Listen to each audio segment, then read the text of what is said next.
Today, we're diving into the massive, complex, and absolutely critical world of China's freight railway system. If you're involved in global logistics, this is something you need to understand inside and out.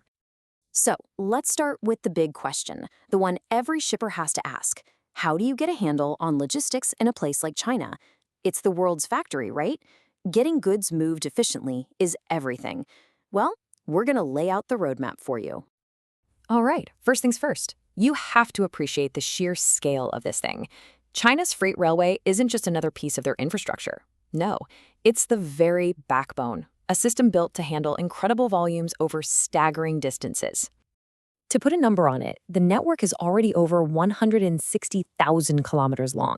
Just try to picture that. And they're not even close to done. The plan is to hit a mind-boggling 200,000 kilometers by 2035. This isn't just about getting bigger, it's about strategic domination. You know, the really smart thing about this network is that it's basically two systems in one. You've got the high-speed rail, which is perfect for your time-sensitive, high-value stuff. Think electronics. Then you have the conventional lines, the real workhorses that just grind away moving heavy bulk cargo like coal and steel super cost-effectively. It's all about having the right tool for the job. So what's the primary job of this massive network? Well, it's to connect the economic engines that are the absolute heart of China's manufacturing and export machine. Think of these railways as the arteries pumping lifeblood through the country's industrial heartlands.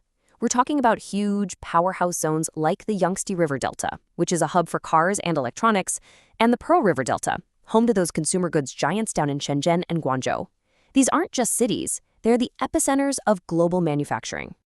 So the multi-billion-dollar question is, how do all these factories connect to the rest of the world? The answer, and the secret sauce here, is seamless intermodal connections. The whole system is designed so that goods can flow effortlessly from the factory floor, get loaded onto a train, and roll right up to a massive deepwater port like Shanghai or Shenzhen. And here's something you've got to remember. It's not all about the coast. Inland cities, places like Xi'an and Wuhan, are now crucial logistics hubs.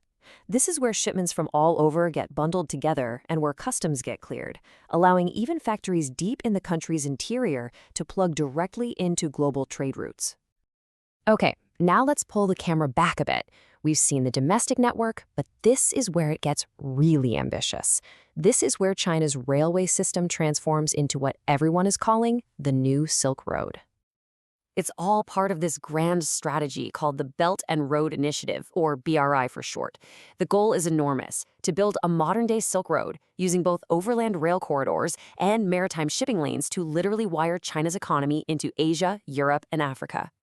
At the very heart of this whole overland strategy is the China Railway Express.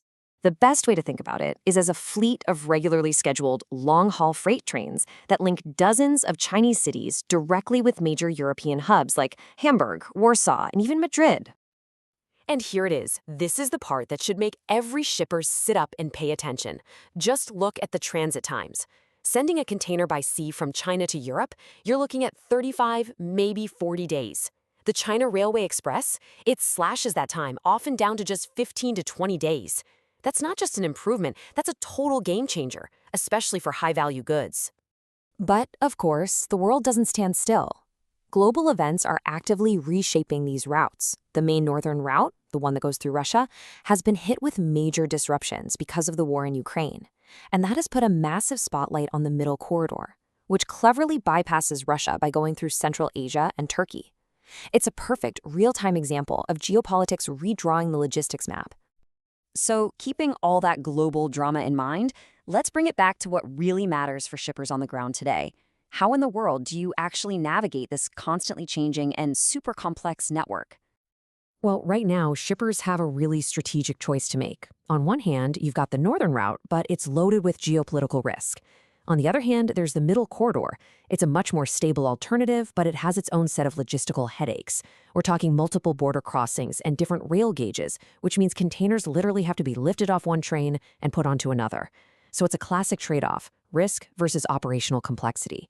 Now, the whole system is managed by the state-owned giant China Railway, but there's also a whole ecosystem of logistics firms competing for your business, giving you options, if you can figure out those tricky first and last mile connections. So, When you boil it all down, what's the big takeaway here? It's that China's freight rail system is so much more than just tracks and trains. It's a powerful engine for global trade. It connects the world's workshop to its biggest markets. It makes supply chains stronger, and it offers a really compelling alternative to the old ways of shipping. And that leaves us with one final massive question to think about. As geopolitics continues to redraw the map, are we actually watching the birth of a new land-based supply artery that could redefine global commerce for the rest of this century? Now that is something to keep a very close eye on.